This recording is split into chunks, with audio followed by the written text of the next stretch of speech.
आजकल तो डोलते चलते बाबूजी यार भतार बदलते आजकल ओह तारू कहे कि धनवा ले बहोका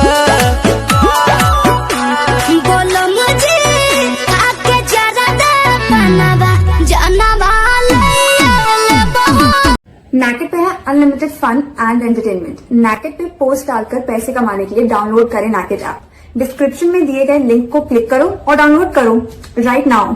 अरे चलो नहीं यारा तो छपरे घुमाई दो अपना मरब से पेटीएम करवाई दो अपना आदत से बाज तू होई बहना तब भौजी भैया के पप्पे से बोलाई बहना तैयार में तो बेटा में ना चली बने परेशान सबके अपना रहनिया से सर्कल जाता बदनिया से तो पुलो जवनिया ओढ़निया से अंगना में कंगना को रोता सो आँखिया से हमारा गिरता लो छपारा सिवन हो के जाले बोलो मोरा दिली कमाले हीरो से कम ना बुझाले बोलो मोरा दिली कमाले। और तुम क्या करोगे? बोतल चलाई तोरा चलते नाचन की तबाह करेंगे तोरा चलते नाचन की तबाह करेंगे वही डेटावे पे हम बियाह करेंगे वही डेटावे पे हम बियाह करेंगे। अपने घर वालों को कैसे भी मैनेज कीजिए। नहीं मानेंगे तो शादी लव वाला नहीं आए रेंज कीजिए तो लिपस्टिक का कलर थोड़ा चेंज कीजिए। काचे कचनार के पसंद करके ए रानी ई जवानी राखा बन करके ए रानी ई जवानी। नैकेड पे है unlimited fun and entertainment. Naked Pay post डालकर पैसे कमाने के लिए डाउनलोड करें नैकेड ऐप। डिस्क्रिप्शन में दिए गए लिंक को क्लिक करो और डाउनलोड करो राइट नाउ। जानू बड़ा बाबा बंदी ना बात कर गंदी खुद बंद बाबा जार भइल बाटे बंदी जहिया पापा जी के हाथ पकड़ा जइबो बोझरिया में राजा पिटा जइबो चौराहा पे गोली तू खा जइबो पिटा जइबो।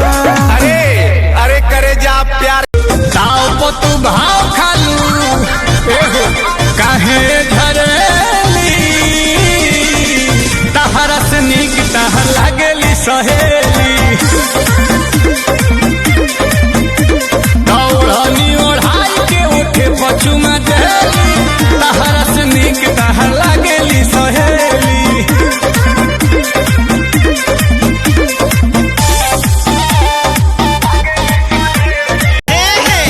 हमर सैया गइल बाड़े खेते उ रहते तबे नु पैसा देते। जब पैसा नहीं खे भौजी तके जौरे देता आई गबना के साड़ी ससुरवा से आएगा कोके मैरिज पिया हमको ले जाएगा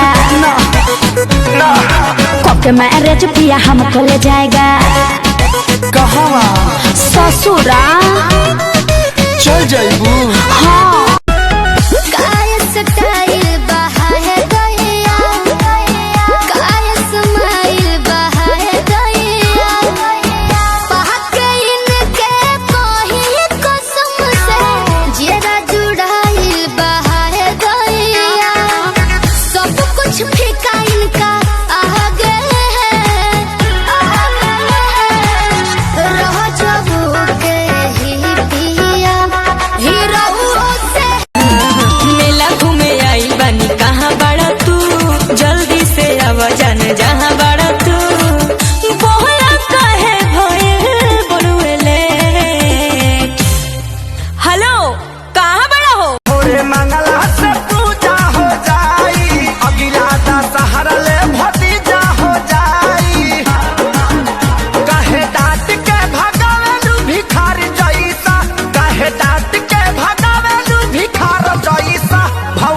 दाना चंदा, दू चार पैसा भौजी दे दाना चंदा, दू चार पैसा।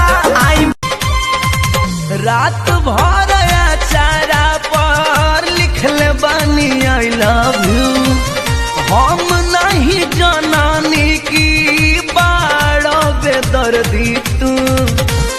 पापा जी के परी होई हो लइके जरा सा हट के। गलिया के चुमे कन बलिया लटक के चललू तू घरी मटक मटक के। अरे गलिया के चुमे कन बलिया लटक के चललू तू घरी मटक मटक। सपना देखा के हमके भुला के दूसरा से शादी रचैलो बोलम जी ई कहा कोइलो, सनम जी ई कहा कोइलो, बोलम जी ई कहा कोइलो, सनम जी ई कहा कोइलो। साल भर बाद आइल बाई दा सहारा हो के मगन भक्ति में लूटब लहारा हो। झूम जाए कारा लगा के अतहली बजा के राउंड 4-5 राजा। नहीं हर में पढ़ानी लिखनी, पूजा पाठ करे के है नहीं सिखनी। लुगा धला धनी अपना कपार पर, लुगा धला धनी अपना कपार पर, माथा टेक लहो माई के द्वार पर। लेकिन आपने पहले क्या किया है वो बताइए। अरे तो सुनो, गौआ के गली गली नली बनवाईनी, हरे घरे घरे बिजली के तार बिछवाईनी। हाजी गौआ के शहर बनहिनी की वोट मांगे ओहिनी ये भैया। हरे वादा कोई सब पूरा कोई नहीं, फिर से वोट मांगे। सुनतानी शादी तोहर सेट भइल का हो? हाँ हो लगता कि भेट अब ना होई का हो? ना सुनतानी शादी तोहर सेट भइल का हो? लगता कि भेट अब ना होई का हो? जाता रो यारा बजरिया पिया, जाता रो छपरा बजरिया पिया, चुनरिया पिया हो चुनरिया पिया, ले ले जाई हल्ला लगी चुनरिया।